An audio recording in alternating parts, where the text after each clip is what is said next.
King of Gods. By Fast Food Restaurant, Kabanata 813. Pagtalo sa kaaway. Shua. Shua.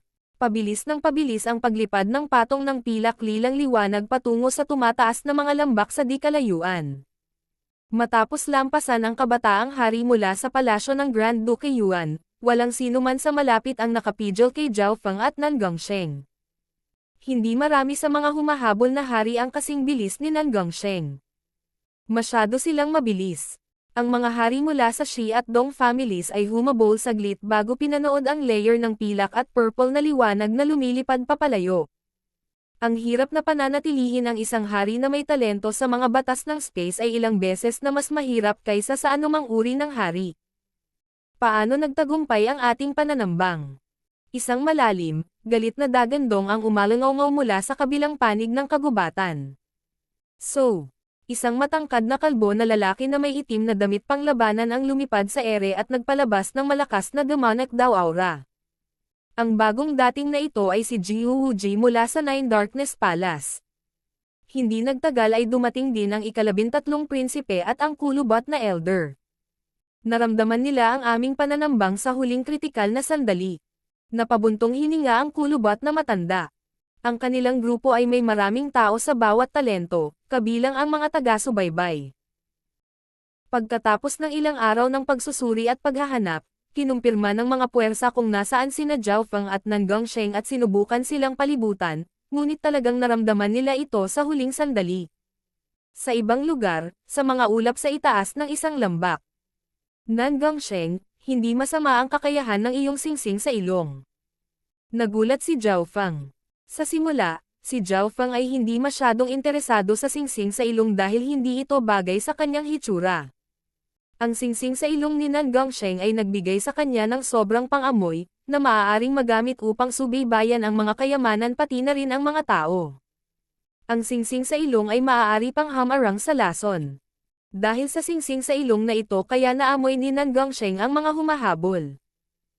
Sa pagdaragdag ng God Spiritual Eye ni Zhao Feng, nahanap nila ang pinakamagandang ruta para makatakas.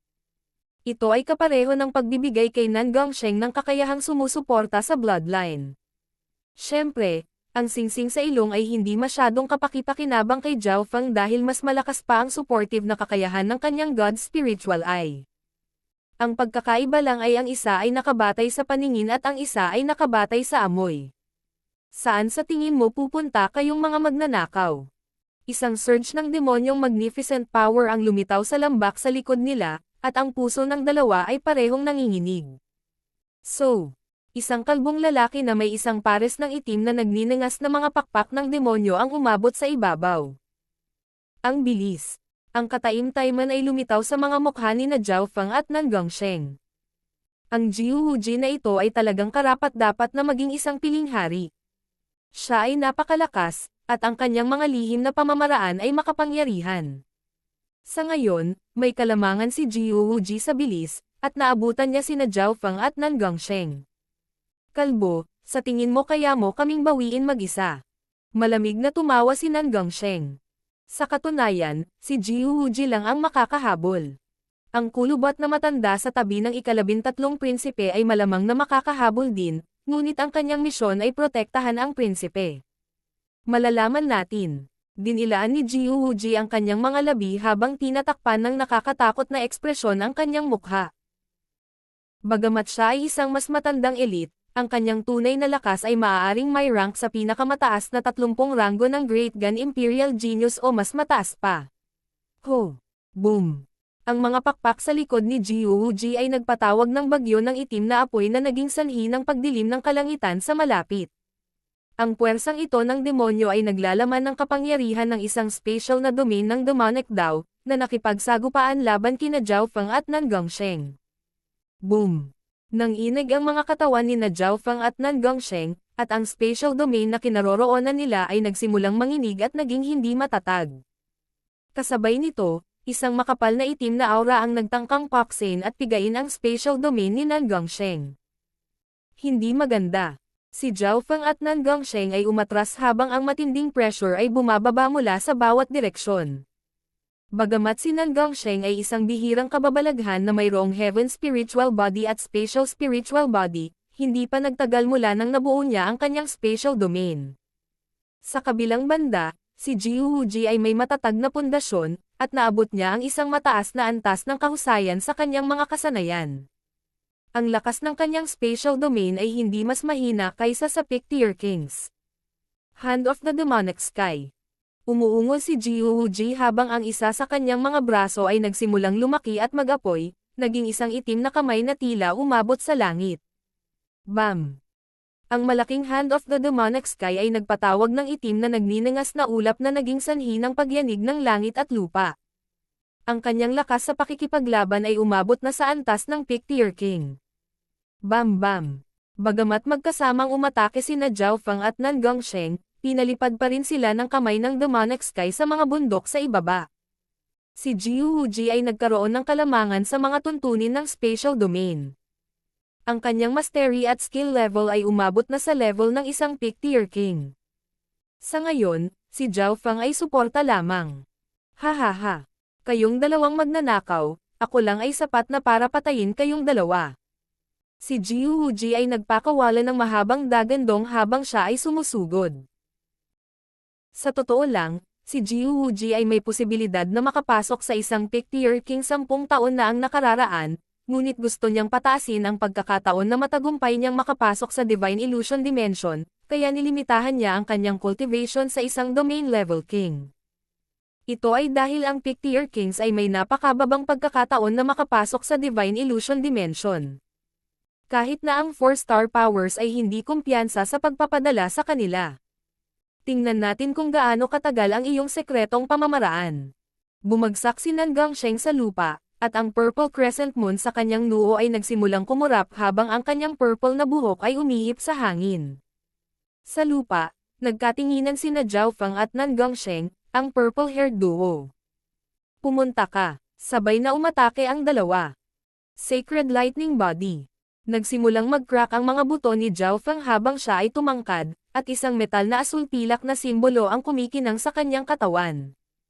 Boom! Isang arko ng pisikal na puwersang natabunan ng kidlat ang sumugod patungo kay Jiu Wuji sa ere. Sa pagpapalakas ng kanyang Sacred Lightning Body, ang pisikal na puwersa ni Zhao Feng ay maaaring lumaban sa isang hari sa maikling panahon. Gayunpaman, iyon lamang ang pangunahing antas ng kanyang lakas. Wings of Wind and Lightning. Isang pares ng Water of Wind Lightning Wings ang nagpatawag ng bagyo, at ang layunin na nagmumula rito ay napakalakas, hindi pa rin tapos ang galaw niya. Buksan. Isang matingkad na pulang apoy ang sumunog sa paligid ng katawan ni Zhao Feng, na nagmumukha sa kanya na isang nagninangas na demonyong soberanya. Pagkatapos ng double power-up, ang mga pag-atake ni Zhao Feng ay umabot na sa threshold ng isang hari. Kahit na nalampasan ang mga normal na hari, may huling hakbang pa. So, boom! Ang berdeng sapatos sa paa ni Zhao Feng ay nagdure ng berdeng apoy na biglang nagpabilis ng kanyang bilis.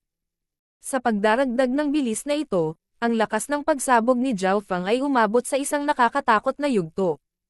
Isang blur lang ang nakita ni Jiu Wuji bilang isang nagninangas na figure na may mga pakpak ng kidlat at isang hindi mailarawang magnificent power na dumagundong patungo sa kanya. Pang! Boom! Boom! Ang lakas ng suntok ni Zhao Feng ay agad na lumitaw sa harap ni Jiu Wuji. Paano ito posible? Bumigat ang katawan ni Jiu Wuji habang umiindayog sa hindi makapaniwala.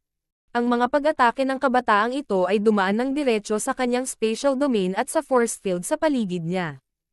Break!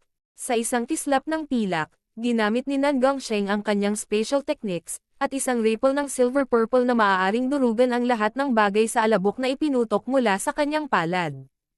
Higit pa rito, ang pag-ataking ito ay naglalaman ng kapangyarihan ng Evil God Crystal. Boom boom! Bam!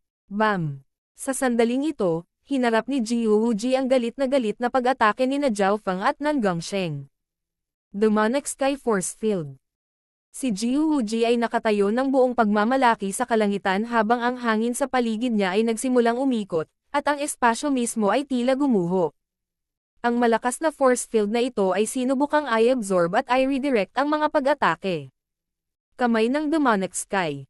Ikanaway ni Jiu Wuji ang itim na kamay, at ang itim na naglalagablab na ulap ay dumurog kay Zhao Feng at Nan Gongsheng muli. Nang inag muli ang spatial domain ni Nan Gongsheng, at nagsimulang sumakit ang sacred body ni Zhao Feng sa pagdurog ng kamay. Hihihi, ano ang magagawa ng isang panandaliang pagsabog? Malamig na tumawa si Jiu Wuji. Nahulaan niya na si Zhao Feng ay malamang na isang muling nabuhay na hari o emperor. Ang pagnanakaw ng isa pang katawan at muling paglilinang ay hindi napakabihira para sa Void God Realms. Hanggat makakaligtas si Jiu Wuji sa panandaliang pagsabog na pag-atake, makakalaban niya ang pag-atake. Bam! Bam! Samantalang sina Zhao Feng at Nan Gongsheng ay nasa isang beses na namang dehado at sapilitang itinulak patungo sa lupa ng kamay ng Demonic Sky. Lumipad papunta sa kanila ang ika-13 prinsipe at ang kulubot na matanda. Ito na ang huling sandali. Tingnan natin kung saan katatakbo. Lumitaw ang pagiging saplade sa mga mata ni Jiu Wuji.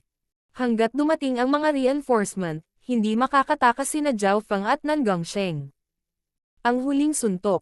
Nagkatinginan sina Zhao Feng at Nan Gongsheng, pagkatapos ay sinugod si Jiu Wuji ng buong lakas. Nakakatawa. Lumitaw ang panunuya sa mukha ni Jiu Wuji. Ang sobrang laki ng pagkakaiba sa lakas ay hindi maaaring ma-bridge ng layunin o kasanayan lamang. Gayunpaman, biglang nanlamig ang katawan ni Jiu Wuji. Boom! Ang suntok ni Zhao Feng ay naglalaman ng hindi lamang pisikal na puwersa. May ilang uri ng bloodline na aura na lumikha ng kakaibang mental energy. Illusion Maze Domain. Ang mga pandaman ni Jiu Wuji ay agad na hangin na ng husto, at bigla siyang nawalan ng 40 hanggang 50% ng kontrol sa sarili niyang kapangyarihan. Boom! Boom! Boom! Ang matinding pag-atake ni Zhao Feng at Nan Gongsheng ay dumaan sa mga bahid na biglang ibinunyag ni Jiu Wuji sa kanyang Demonic Sky Force Field. Wow! Dumura si Jiu Wuji ng isang subo ng dugo at pasuray-suray habang nagpupumiglas siya palabas ng Illusion Maze Domain. Bagamat kinuha ni Zhao Feng ang isa pang katawan at kailangan na muling mag-cultivate, hindi na niya kailangang muling i-master ang kanyang soul daw. Ngayon na ang kanyang lakas kaluluwa ay nakabawi na pabalik sa antas ng isang hari, ang lakas ng kanyang Illusion Maze Domain ay naglalaman na ng bahagi ng lakas nito noong siya ay nasa kanyang tuktok. Meow meow. Bago pa makapag-react si Jiu Wuji, isang gintong figure ng dragon na 12-12 ng yarda ang haba ang bumalot sa kanya. Gago!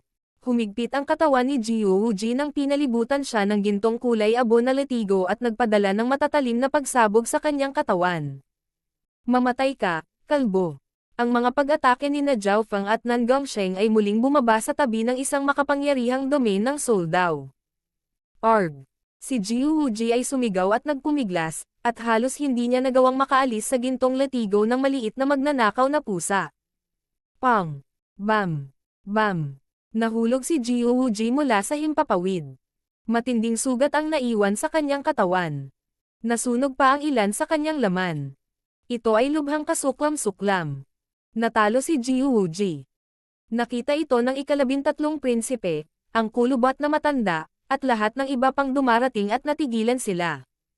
Sa parehong sandali sa oras, isang nakamamanghang figure ang dumaong sa kagubatan kung saan naroon sina Zhao Feng at Nan Gongsheng ilang sandali ang nakalipas. Huli na ako. Nan Gongsheng, kailangan mong kumapit. King of Gods, Kabanata 814. Pagsali ni Zhao Yufei. Sa hangin. Boom! Ang matangkad na figure ni Jiu Wuji ay nahulog mula sa langit patungo sa lambak, na nagdulot ng ulap ng alikabok na tumaas sa hangin. Sakto sa sandaling ito na dumating ang ika-13 prinsipe at ang kulubot na matanda. Nanginginig ang kanilang mga puso. Alam nilang dalawa ang lakas paglalaban ni Jiu Wuji, si Zhao Yufei lang ang makakapidyo sa kanya. Masasabing halos walang kapantay si Jiu Wuji laban sa lahat ng mas mababa sa antas ng Emperor, at ang kanyang lakas sa pakikipaglaban ay hindi mas mahina kaysa sa ilan sa mga pinakasikat na Pick-tier Kings. Natapos ang laban ng napakabilis.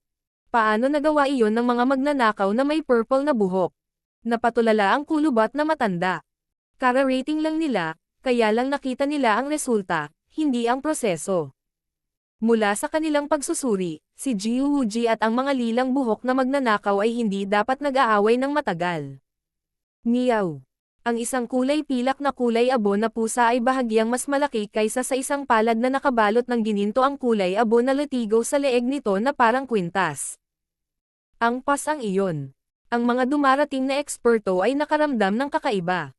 Inakala ng kulubot na matanda at ng ika-13 prinsipe na nakita nila ang maliit na pasang magnanakaw na lumahok sa isang labanan sa pagitan ng mga hari.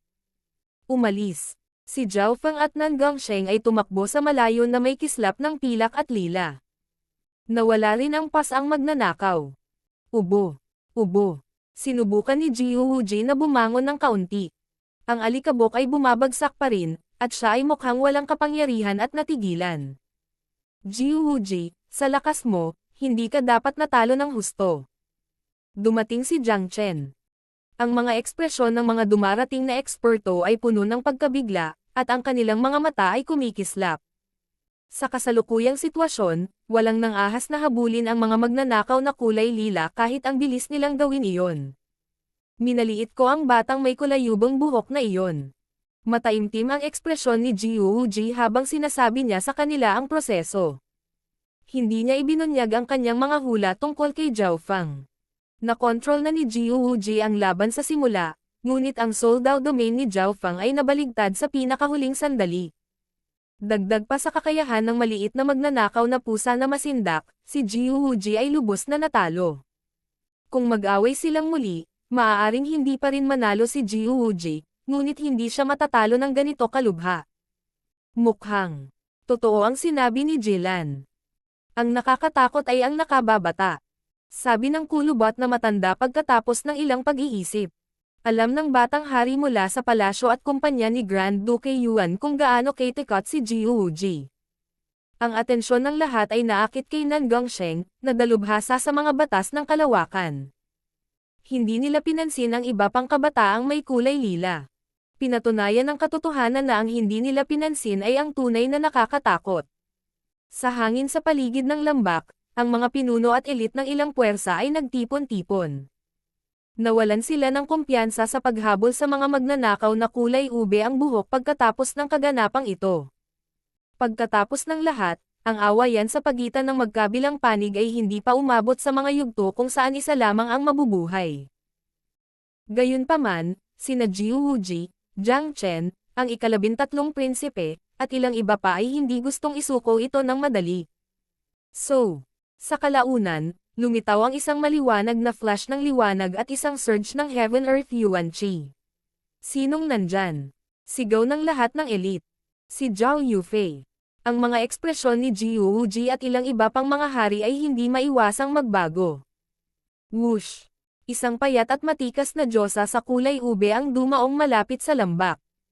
Bakit biglang pumunta dito si Zhao Yufei? Zhao Yufei, ang pamilya Duan mo ay mas mabuting huwag magkaroon ng anumang uri ng relasyon sa mga magnanakaw na may kulay ubeng buhok. Pangit ang ekspresyon ni Jiwooji habang nagtatanong. Bumalik sa nasirang lungsod, ang pamilyang Duan mo ang tanging puwersa na hindi ninakaw ng mga magnanakaw na kulay lila, kaya sila ang pinakamalaking nanalo sa lahat ng puwersa. Mga magnanakaw na kulay lila. Nagawa nilang makatakas sayo. Tanong ni Zhao Yufei. Nang marinig iyon, agad na nagalit si Jiwooji dahil sa kahihiyan. Bilang isang mas lumang piling tao, siya ay karaniwang nawala ang lahat ng mukha. Una ay natalo siya kay Zhao Yufei, pagkatapos ay natalo siya sa mga magnanakaw na kulay lila. Ang ilan sa mga pinuno ng ibang puwersa ay may mga pangit na ekspresyon. Sister Yufei. Lumiwanag ang mga mata ng 13th Prince na nakasuot ng purple golden na agad na lumapit. Ang kulubot na matanda ay hindi napigil ang mapabuntong hininga. Ang ilang mga tao na nakakaalam ng higit pang impormasyon ay nagpahayag ng pag-unawa sa mga hitsura at nagsimulang bulungan sa isa't isa. Hindi gaanong lihim na nagustuhan ng ika-13 prinsipe si Zhao Yufei. Ang kanilang edad ay medyo magkalapit, at ang ika-13 prinsipe ay labis na naakit sa kanyang hitsura at aura nang makita niya si Zhao Yufei minsan sa Great Gun Imperial Capital. Si Zhao Yufei ay may bloodline ng spiritual race, ibig sabihin na ang kanyang balat ay tulad ng sa isang diyosa. Hindi siya may kukumpara sa mga normal na babae. hindi mabilang na miyembro ng big families at iba't ibang prodigy ang nag-isip kay Zhao Yufei bilang goddess of the Great Gunlord Dynasty. Sa kanila, ang marangal na ika-13 prinsipe ay isa sa mga nangungunang kakompetensya. Kahit na ang ika-13 prinsipe ay hindi masyadong talentado sa mga prinsipe, mahal siya ng kasalukuyang dakilang Gan Sacred Emperor at binigyan pa siya ng Sacred Emperor's Sword. Ayon sa alam ko, hiniling ng mga imperial sa pamilya Duanmo ang kasal, at maging ang Sacred Emperor ay may intensyon na gawing mag-asawa ang ika-13 prinsipe at Zhao Yufei. Talaga? Tatanggihan ba ng nahulog na pamilyang Duanmo ang gayong pagkakataon? Nagkaroon ng talakayan sa gitna ng grupo, at ang ilang mga henyo ay tumingin sa ika-13 prinsipe na may inggit at selos. Pangarap ng hindi mabilang na mga tao na pakasalan ang isang marangal na diyosa na may kakaibang kadugo. Gayunpaman, dahil sa mga pagkakaiba sa katayuan, ang mga normal na henyo ay walang pagkakataon. Sister Yufei, ito ang nangyari. Tuwang-tuwang sinabi sa kanya ng ika-13 prinsipe kung ano ang nangyari nang sinubukan nilang hulihin ang mga magnanakaw na may kulay ubing buhok. Noong nakaraan, si Zhao Yufei ay walang emosyon sa kanya, ngunit sa pagkakataong ito, siya ang nagkusa na magtanong, na nagpasaya sa ika-13 prinsipe. Sa makatuwid, sinabi sa kanya ng ika-13 prinsipe ang lahat ng kanyang nalalaman. Ang lalong ikinatuwa niya ay ang pagbibigay pansin ni Zhao Yufei, at may liwanag na samilaw sa kanyang mga mata nang may binanggit na maliit na pusa. Brother Fang, nagpakita ka na ba talaga? Tsaka bakit? Lumitaw ang saya sa mga mata ni Zhao Yufei. Ito ay isang bagay na hindi pa nakita ng ika-13 prinsipe. Para siyang babaeng katabi. Zhao Yufei, ano ang iyong intensyon? Tanong ni Jiu Wuji. Sinabi sa kanya ng instinct na labis na nagmamalasakit si Zhao Yufei sa impormasyon tungkol sa mga magnanakaw na may kulay lila. Hindi ba halata? Gusto kitang samahan sa paghabol at pagpatay sa kanila. Malamig na sabi ni Zhao Yufei. Nagulat lahat ang mga kalapit na elite. Patayin sila. Ang pamilya Duanmo ay walang laban sa dalawang magnanakaw na iyon. Nakinabang pa sila sa kanila. Malamig ang mukha ni Jiu Wuji, at ang iba pang matatandang elite ay naghihinala rin. Walang lohikal na dahilan kung bakit gustong habulin ni Zhao Yufei ang mga magnanakaw na kulay lila. Jiu Wuji, noong nakipag-away ka sa dalawang magnanakaw na iyon, naramdaman mo ba na ang kabataang nakaitim ay may purong God Crystal, hindi isang substandard, sa kanyang spatial domain? Ngumiti si Zhao Yufei at nagtanong. Pure God Crystal. Nagsimulang mag-isip si Jiu Wuji at ang kumpanya. Tama, noong nakipag-away ako sa kabataang nakaitim, naramdaman ko ang malakas na pag-akyat ng kapangyarihan sa loob ng kanyang spatial domain. Tumango si Jiang Chen sa kanyang ulo at sinabi. Si Jiu Wuji, Jiang Chen, at ang mga taong nakipag-away kay Nan Gongsheng ay naramdaman lahat ang aura ng Evil God Crystal. Ang aking bloodline ay sobrang sensitibo sa Primal Crystal Stones, at iyon ay isang tunay na God Crystal. Paliwanag ni Zhao Yufei. Pagkarinig nito, naunawaan ng lahat ng kasalukuyang elite. Tila, si Zhao Yufei ay may bloodline ng spiritual race ng 10,000 ancient races, na lubos na tugma sa Heaven Earth Yuan Qi. Ang True God Crystals ay hindi kapani-paniwalang bihira kahit sa Continent Zone. Kahit na ang ilang mga sacred lords at demigods ay makikipag-away sa purong God Crystals. Mahusay. Sa tulong ni Yufei, naniniwala akong mapapatay natin ang dalawang magnanakaw na iyon. Tuwang-tuwa ang ika-13 prinsipe. Halatang wala siyang pakialam na makasama pa ang diyosa sa kanyang puso. Bagamat si Zhao Yufei ay stepdaughter lamang ng Grand Elder ng Duanmo family, mayroon siyang marangal na bloodline ng spiritual race, na gustong pakasalan ng sino mang puwersa. Sa pagdaragdag ng Lady Yufei, ang posibilidad ng tagumpay ay tataas ng malaki. Tumango si Jiang Chen. Ang numero 1 kagandahan ng Jiang family, si Jiang Feizo, ay nagsimulang makipag-usap kay Zhao Yufei. Nagkita na sila dati. Sa pagdaragdag ni Zhao Yufei, ang bawat puwersang naruroon ay naging mas kumpiyansa, at sa pagiging kaakit-akit ng Evil God Crystal, dumami ang mga humahabol. Si Zhao Yufei, Jiu Wuji, at ang iba pang mga hari ay nagsimulang magtipon at magtalakayan. Brother Fang, hahanapin kita. Nagpa siya si Zhao Yufei. Naniniwala siya na, sa nakalipas na ilang taon, dapat ay nakumpirma na ni Zhao Feng kung patay na si Liu Qingxen, kaya babalik na siya ngayon sa tabi niya. Sa hangin sa itaas ng dagat ng mga puno, lumipad ang isang bahid ng pilak-lilang liwanag na may dalawang figure sa loob nito. Ho! Napabuntong hininga sina Zhao Feng at Nan Gongsheng habang lumingon sa likod. Si Zhao Feng ay lubhang mahina dahil sa kanyang limitadong paglilinang. Ang paggamit ng explosive battle power ay nangangailangan ng maraming enerhiya at bloodline power. Kung napakalakas na ni Jiu Wuji, gaano kalakas si Zhao Yufei? Bulong ni Nan Gongsheng.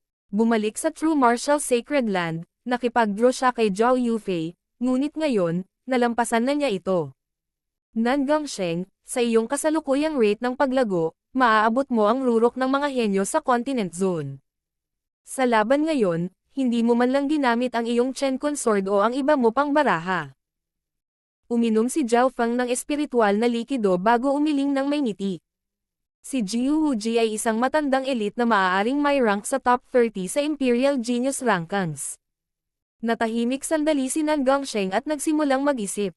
Paano kaya si Zhao Feng sa kanyang pinakamataas na pamasahe laban sa mga nangungunang prodigy ng Imperial Genius Rankings? Ipagpatuloy natin ang pagsunod sa Black Destruction Serpent Dragon. Si Zhao Feng ay pumili ng isang partikular na ruta, at nahulaan niya iyon, dahil si Jiu Wuji ay malubhang nasugatan, ang ibang mga puwersa ay dapat na tumigil sa paghabol sa kanila. Gayunpaman, ang hindi niya alam ay sinamahan sila ni Zhao Yufei, kaya hindi lang sumuko ang mga humahabol, talagang lumawak pa sila at naging mas malakas pa. King of Gods, Kabanata 815. Imperial Genius Rankings, 9th place. Pagkalipas ng 2 araw, malapit sa isang talon sa itaas ng isang lok, 2 kabataan ang nakaupo sa harap ng talon at tahimik na nagtanim. Pareho silang may purple na buhok, na ihip ng hangin. Crystal Core of a King. Water Mother Essence. 2 kayamanan ang lumitaw sa kaliwa at kanang kamay ni Zhao Feng. Ang Water Orb ay kumupas ng kulay ng 40 hanggang 50%, ngunit ang Crystal Core of the King ay mayroon pa ring natitirang liwanag. Pagkatapos kong ganap na gamitin ang Water Mother Essence, baka makalusot ako sa Great Origin Core Realm. Bulong ni Zhao Feng. Sa katotohanan, ang lakas ng kanyang True Yuan ay umabot na sa antas na iyon. Ang pinagkaiba lang ay ang dami. Sa ngayon, ang lakas ng kanyang True Yuan ay talagang mas malakas pa kaysa sa normal na Great Origin Core Realms. Kasama ng kanyang makapangyarihang layunin, napakataas ng kanyang lakas labanan, hindi lang siya makakalaban ng napakatagal. Makalipas ang kalahating araw. Halos magkasabay na binuksan ni na Zhao Feng at Nan Gongsheng ang kanilang mga mata. Bahagyang umikot ang singsing sa ilong ni Nan Gongsheng at ang kaliwang mata ni Zhao Feng ay dumilat sa malayo. Yung mga taong hindi pa rin sumusuko. Malungkot ang ekspresyon ni Zhao Feng at pangit din ang ekspresyon ni Nan Gongsheng. Sa ngayon, hindi pa nahahanap ng mga humahabol ang kanilang lokasyon, ngunit naramdaman na sila ni na Zhao Feng at Nan Gongsheng. Dapat ba tayong pumunta roon at patayin ang ilan sa kanila para maturuan sila ng leksyon? Nanlamig ang mukha ni Nan Gongsheng habang kumikislap ang kulay ube at dugong gasuklay na buwan sa kanyang noo. Umiling si Zhao Feng. Nasaksihan na ng mga iyon ang lakas namin at naglakas loob pa rin na habulin kami. Nangangahulugan ito na tiyak na mayroon silang maaasahan. Si Zhao Feng ay mas malamig ang ulo. Kanina, nagawa nilang talunin si Jiu Wuji dahil minamaliit niya sila, pero kahit anong sabihin ng sinuman, 2 lang sila. Maliban na lang kung mayroon silang battle power na maihahambing kay Zhao Yufei, na kayang talunin si Jiu Wuji at lahat ng iba pang mga hari ng mag-isa, wala silang magagawa laban sa kanilang buong grupo. Umalis. Sina Zhao Feng at Nan Gongsheng ay nagsanib sa kailaliman ng lok. Zhao Feng, kailan natin masisimulang patayin ang lahat? Hindi maiwasang magtanong ni Nan Gongsheng. Kahit na pinahintulutan siya ng Evil God Crystal na lumakas ng mabilis, naapektuhan nito ang kanyang isip. Kapag ang aking Sacred Lightning Body ay umabot sa ika-5 antas at nakuha ko ang 50% ng aking Emperor Intent. Sa sandaling iyon, ang mga humahabol na ito ay magiging isang grupo ng mga langgam. Isang liwanag ang sumilay sa mga mata ni Zhao Feng. Ang pangunahing dahilan kung bakit siya pumasok sa Divine Illusion Dimension ay para sa mga mapagkukunan. Ang pakikipaglaban sa iba pang puwersang ito sa ngayon ay hindi isang magandang pagpipilian. Emperor Intent. Nanginig ang puso ni Nan Gongsheng. Maaari niyang isipin na, kapag ang Emperor Intent ni Zhao Fang ay nakabawi ng 50%, ang alamat ng Left-Eyed Heavenly Emperor ay muling lilito. Siyempre, ang pagbawi ng kanyang layunin ay batay sa kanyang lakas ng kaluluwa. Agad na kailangan ni Zhao Fang ang mga mapagkukunan ng Soul Dao, at ang mga normal na item ng Soul Dao ay hindi gaanong nagagamit sa kanya. So, Shua. Ang silver-purple light na nakapaloob sa kanila ay sumunod sa aura ng Black Destruction Serpent Dragon. Lalong lumalakas ang natitirang aura ng Black Destruction Serpent Dragon. Matapos masira ng dragon na ito ang selyo nito. Tila may malinaw itong layunin. Bahagyang ngumiti si Zhao Fang. Sa sandaling ito, masusubaybayan din ni Nan Gongsheng ang Serpent Dragon sa pamamagitan ng paggamit ng singsing sa ilong nito.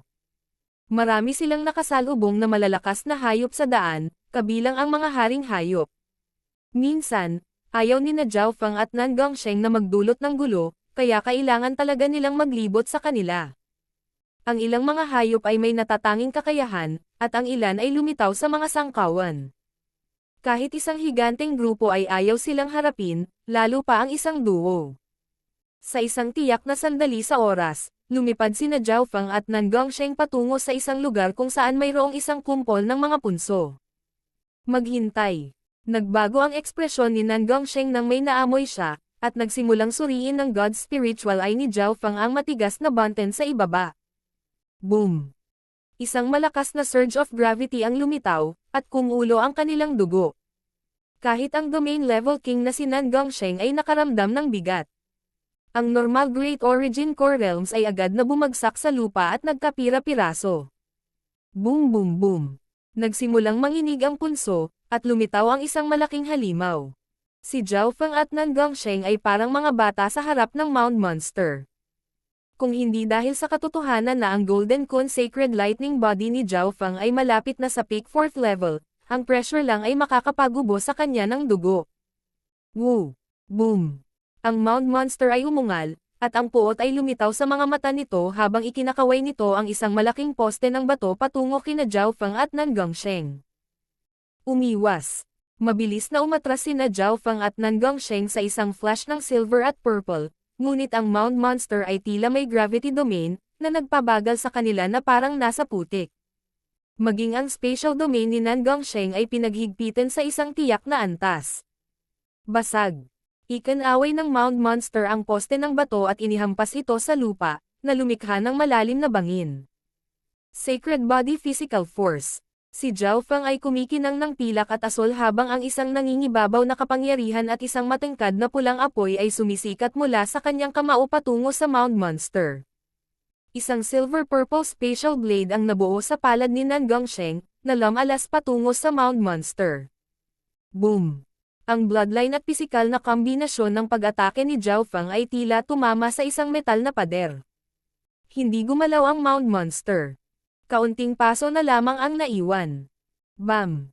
Bam! Bam! Ang pag-atake ni Nan Gongsheng ay pumutol lamang ng isang patong ng bato. Napabuga sila ng malamig na hininga dahil sa nakakatakot na depensa ng Mound Monster. Kaya isa itong Mound King. Ang isang pares ng mga pakpak ng kidlat ay nagpalawak sa likod ni Zhao Fang habang ang kanyang berdeng sapatos ay bumaril ng isang sinag ng apoy. So, whoosh! Agad na lumipad si Zhao Fang mula sa saklaw ng gravity domain ng Mound King. Beng! Ang lugar kung saan nakatayo lang si Zhao Fang ay nawasak ng isang malaking poste ng bato. Kahit na ang mga hari ay dinurog sa karne. Shua! Kasabay nito, gumamit si Nan Gongsheng ng spatial technique para makatakas. Mapapatay na sana ang normal kings, ngunit sa kabutihang palad, pareho silang may kakaibang kakayahan. Ang depensa ng Mound King ay halos walang kapantay laban sa mga nasa parehong ranggo. Nagkita muli sina Zhao Fang at Nan Gongsheng sa langit. Noong araw, nakilala ni Zhao Fang ang isang katulad na Mound Monster sa Floating Crest Palace, ngunit ang bloodline at lakas nito ay mas mahina, sa Origin Core Realm lamang. Gayunpaman, Para sa Jiao Feng noong panahong iyon, ang Origin Core Realm Mound Monster ay walang kapantay. Woo! Boom! Napuno ng puot ang Mound Monster sa lupa, at nagulat ang dalawa. Di nagtagal, natuklasan ni na Jiao Feng at Nan Gongsheng ang isang tumpok ng mga bangkay ng halimaw. Marami sa mga bangkay ay mas malaki pa sa kanilang kinakalaban. Mayroong 5 bangkay ng Mound King dito, at lahat sila ay namatay ng sabay-sabay. Malaki ang pagbabago sa ekspresyon ni Nan Gongsheng. Siya at si Jiao Feng ay kailangang magbayad ng mabigat na presyo para patayin ang isang Mound King. Mula sa hitsura nito, isang tao ang gumawa ng lahat ng iyon. Pag-analisa ni Jiao Feng matapos itong suriin gamit ang kanyang God's Spiritual Eye. Ang pagsusuring ito ay yumanig sa puso ni Nan Gongsheng. Isang tao ang madaling nakatapos ng 5 Mound Kings. Anong uri ng antas ang naabot ng taong iyon? Ang lakas ng pakikipaglaban ng attacker ay maihahambing sa isang emperor kahit papaano. Si Jiao Feng ay nagpatuloy ng isang hakbang sa kanyang pagsusuri. Pagkatapos ay nakakita siya ng isang pares ng mga bakas ng paa ng tao sa malapit at nahulaan na ang tao ay malamang na mula sa labas ng mundo. Maaari bang ang taong iyon ay may parehong layunin sa atin? Mataimtim ang ekspresyon ni Nan Gongsheng. Patuloy silang sumulong, at naamoy ni Nan Gongsheng na sinusundan din ng pumatay ng Mound King ang Black Destruction Serpent Dragon. Gayunpaman, iyon ay inaasahan. Ang isang tao na ang lakas sa pakikipaglaban ay maihahambing sa isang emperor ay halatang napakatapang at sanay. So, whoosh! Nagpatuloy sila sa pagsulong ng hindi sumusuko sa paghabol sa Black Destruction Serpent Dragon. Sa sandaling ito, isang maliwanag na kidlat na sword light ang bumaril mula sa kabilang panig ng mga punso. Naramdaman ni na Jiao Feng at Nan Gongsheng ang isang aura na mas malakas pa kaysa kay Jiu Wuji. Ang cultivation ng taong ito ay malapit sa peak tier king level. Kayong mga tao, umalis kayo dali. Isang gwapong lalaki na nakasuot ng purple and green battle robe ang lumitaw mula sa loob ng kidlat. May hawak siyang green lightning sword, at ang aura mula rito ay hindi mas mahina kaysa sa Chenkun sword ni Nan Gongsheng. Naramdaman ni Jiao Feng na pamilyar ang hitsura ng lalaking ito. Whoosh! Natisod sa hangin ang lalaking nakasuot ng lila at berde, at tumutulo ang dugo mula sa kanyang bibig. Umalis. Bakit? Sina Jiao Feng at Nan Gongsheng ay parehong may kakaibang ekspresyon. Ang aura at sandata ng taong ito ay nag-ingat sa kanila. Boom! Isang invisible surge of gravity ang dumurog sa nasugatan na lalaki. Mound King. Bahagyang nagbago ang ekspresyon ng lalaking nakasuot ng lila at berde. Habang binabalaan niya sina Jiao Feng at Nan Gongsheng, tinambangan siya ng Mound King sa ibaba. Sky Lightning 9 Tribulation Slash. Ang lalaking nakasuot ng purple and green battle robe ay naglaslas gamit ang kanyang berdeng lightning sword, na lumikha ng isang arco ng kidlat na nagpapaliwanag sa madilim na kalangitan. Basag. Ang Mound King ay hiniwa sa dalawa at sinunog. Anong lakas? Nagkatinginan sina Jiao Feng at Nan Gongsheng sa gulat. Aling puwersa ang lalaking ito na may kulay lila at berdeng damit na mayroon siyang napakalakas na kapangyarihang labanan. Malapit na ang non-human genius mula sa Dark Moon Lord Dynasty na nasa ika-9 na rangkang sa Imperial Genius Rankings. Dapat mabilis kayong tumakas para hindi kayo madala dito. Pinunasan ng lalaking nakasuot ng lila at berde ang dugo sa kanyang bibig, pagkatapos ay naging isang arco ng kidlat na tumalsik sa hangin. Ika-9 sa ranggo ng Imperial Genius. Wei Jing. Natitiyak ni na Jiao Feng at Nan Gongsheng na hinahabol ang lalaking nakasuot ng lila at berde, at ang direksyon na kanyang tinatahak ay ang kabaligtaran ng direksyon kung saan patungo ang Black Destruction Serpent Dragon. Sa sandaling ito, nagsimulang bumagsak ang asol na ulan mula sa langit habang ang kidlat ay humahampas sa kalangitan. Hahaha! Ninth Prince, tingnan natin kung saan ka tatakbo. Isang matangkad na lalaking hindi tao na may asol na kaliskis ang makikita sa ulan. Arg! Umalangaw-ngaw ang mga hiyawan mula sa lahat ng mga imperial na nasa loob pa rin ng ulan. Ang ilang mga elite ay nagsimulang mag-freeze sa ilalim ng ulan at pagkatapos ay bumagsak sa isang puddle ng malamig na likido. King of Gods, Kabanata 816. Patakbuhin pa natin. Kapansin-pansing nagbago ang mga ekspresyon ni na Zhao Feng at Nan Gongsheng nang makita nila ang asol na ulan na tumatakip sa kalangitan. Ang mga nasa ibaba ng Void God Realm ay hindi makakatagal laban sa lumalalang ulan na ito, at tila ito ay isang natural na domain lamang ng hindi makatao na prodigy na si Wei Jing.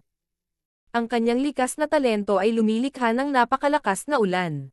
Napabuntong hininga si Zhao Feng sa kanyang puso habang tinitingnan ang hindi tao na lalaki na may kaliskis at isang pares ng asol na sungay. Para siyang katulad ng mga lahi ng Serpent Dragon. Ang di makataong linya ng dugo ni Wei Jing na ito ay maaaring magkaroon ng ilang pagkakatulad sa Black Destruction Serpent Dragon. Ho! Shua! Shua! Napakalawak ng saklaw ng ulan, at nagsimula itong lumapit kina Zhao Feng at Nan Gongsheng. Umalis tayo saglit. Nagtungo sina Zhao Feng at Nan Gongsheng sa magkasalungat na direksyon ng ulan. Sa sandaling ito, wala silang pakialam sa pagsunod sa Black Destruction Serpent Dragon. Ang paglilinang ng hindi tao na si Wei Jing ay umabot na sa antas ng Pictier King. Ito ang henyo na may pinakamataas na cultivation na nakita ni na Zhao Feng at Nan Gongsheng sa ngayon. Kailangang malaman ng isa na si Zhao Feng sa kanyang peak ay nasa gitnang yugto lamang ng Void God Realm. Higit pa rito, si Wei Jing ay may kakaibang bloodline at status. Hindi siya masusukat sa pamamagitan lamang ng kanyang paglilinang. Shua! Shua! Shua! Shua! Napuno ng ulan ang kalangitan sa likod ni na Zhao Feng at Nan Gongsheng.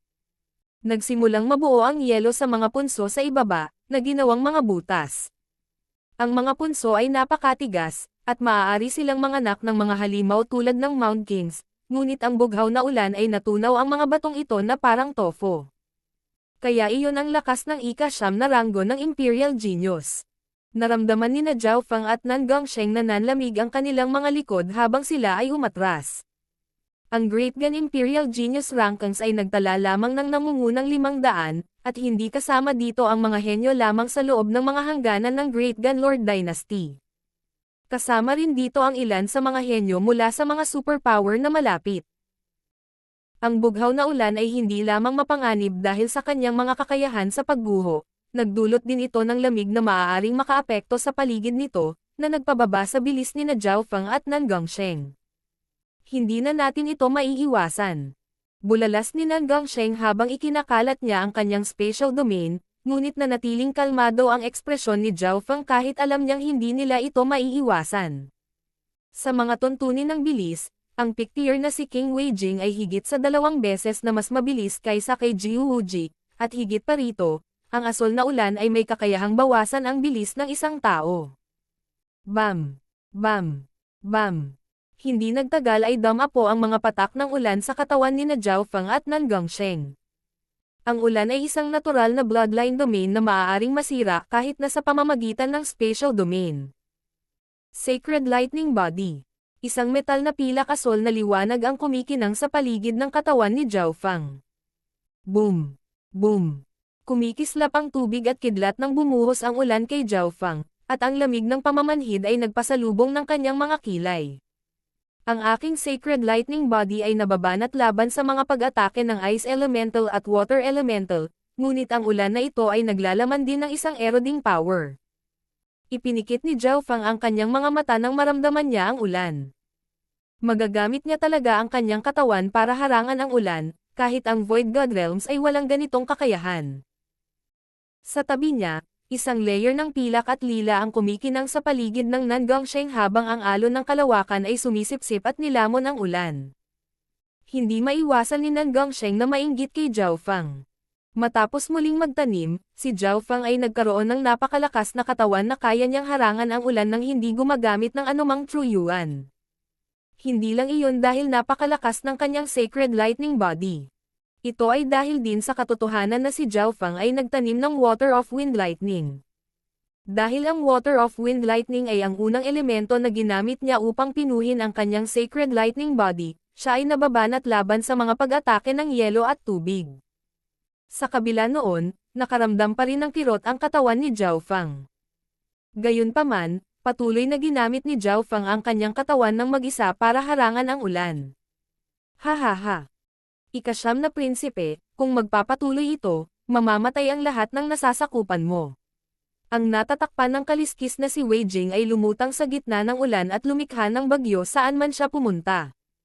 Ang mga elit ng imperial ay namamatay sa kaliwat kanan, kaya nagtipon sila upang bumuo ng isang hanay upang harangan ang ulan.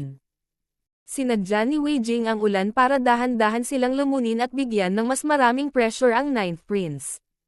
Ika-9 na prinsipe. Hindi nakakagulat na mukhang pamilyar siya, naisip ni Zhao Feng. Napagtanto niya na ang ika-9 na prinsipe at ang ika-8 prinsipe, si Zhou Lu, ay 30 hanggang 40% magkatulad. Gayunpaman, ang ika-9 na prinsipe ay mas malakas kaysa sa ika-8 prinsipe at ang ika-13 prinsipe.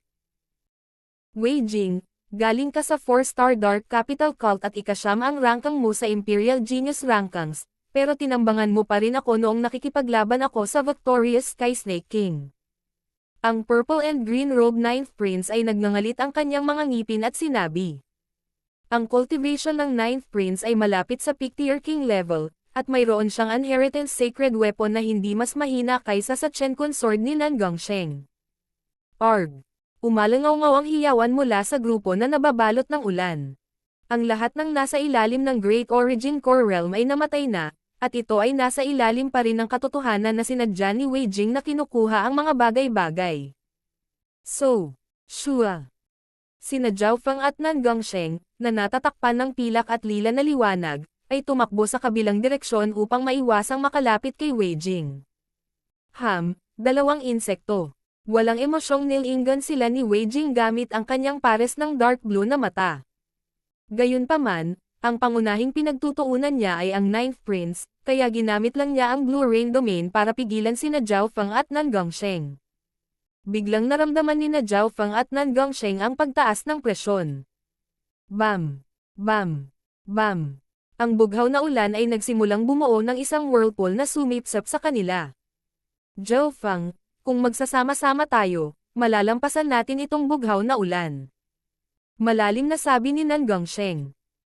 Masyadong malaki ang lakas ni Wei Jing, at maaaring may kumpara siya sa isang emperador, kaya ayaw ni Nan Gongsheng na masaktan siya kung hindi niya kailangan. Walang nagmamadali. Nanatiling kalmado si Zhao Feng habang ang isang silver-blue metallic ripple ng Water of Wind Lightning ay kumikislap sa ibabaw ng kanyang katawan. May naramdaman si Nan Gongsheng at nagsiwalat ng hindi makapaniwalang tingin. Sa sandaling ito, ang aura mula sa katawan ni Zhao Feng ay naging mas lumapot at lumakas. Dama po ang ulan sa kanyang katawan, at may bahaging bumagsak sa kanyang katawan. Paminsan-minsan ay pinapaikot ni Zhao Feng ang Water of Wind Lightning upang gawing mas pantay ang paglaganap ng ulan sa kanyang katawan. Nanatili sa ulan sina Nan Gongsheng at Zhao Feng nang hindi masyadong lumalapit kay Wei Jing, kumikilos na parang ang spatial domain ni Nan Gongsheng ay nahihirapang harangan ang ulan. Pasensya na sa pagkaladkad ko sa inyong dalawa dito. Paumanhin na sabi ng ika-9 na prinsipe. Bagamat siya ay malakas, siya ay tinambangan ni Wei Jing at malubhang nasugatan. Ang ika-9 na prinsipe ay umaasa lamang na makahanap ng iba pang mga eksperto sa tao, ngunit ang mga normal na elite ay papatayin ni Wei Jing dahil siya ay nasa ika-9 na ranggo sa Imperial Genius Ranking. Ayos lang, sabi ni Nan Gongsheng. Siya ay isang spatial type na domain level king na mayroong evil god crystal at isang grupo ng iba pang substandard na god crystals. Hanggat hindi siya inaatake ni Wei Jing ng direkta, ang ulan ay wala. Sa katotohanan, kung hindi dahil sa katotohanang gustong manatili ni Zhao Feng, maaari na silang umalis sa saklaw ng domain ni Wei Jing.